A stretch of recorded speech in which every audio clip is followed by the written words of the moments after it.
A Quarto d'Altino, in località Le Crete, c'è un nuovo parco acquatico con una grande piscina con solarium, un'ampia area verde attrezzata e con giochi, servizi di ristorazione, campi da beach volley, tennis e calcetto. L'iniziativa nasce da un accordo pubblico-privato che ha visto la famiglia di imprenditori biasuzzi investire nella riqualificazione di un ex allevamento di cavalli. Al suo posto sono stati realizzati, senza consumo di nuovo suolo, il parco acquatico e un camper resort. Quest'ultimo aprirà da settembre, mentre il centro acquatico è già aperto. Erano anni che i cittadini chiedevano qualcosa di diverso, che si sviluppasse a Quarto d'Altino.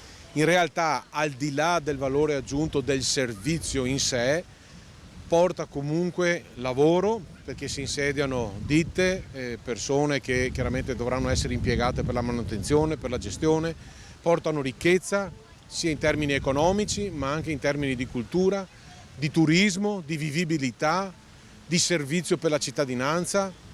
E secondo me arrivo alla fine quasi del secondo mandato e direi che questa è un po' la ciliegina sulla torta. Tramite un amico e tramite il sindaco è venuta questa idea di utilizzare l'area per il campeggio, appunto essendo vicini al turismo, conoscendo la realtà di Altino, conoscendo il discorso dei cavalli e della vicinanza a Venezia, abbiamo detto perché no.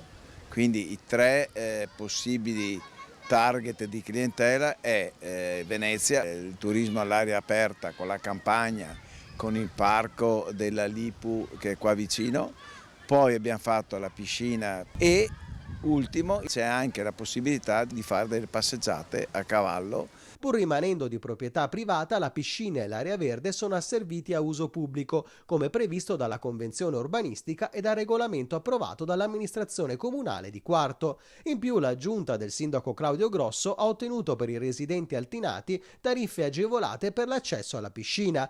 E noi abbiamo anche sul campo, sempre all'interno di una serie di accordi che comunque dovremo andare a definire, anche la questione della rotatoria in prossimità di dove c'era l'allora Via degli Angeli, che con il passante di Mestre ha tagliato fuori una parte della frazione delle Crete.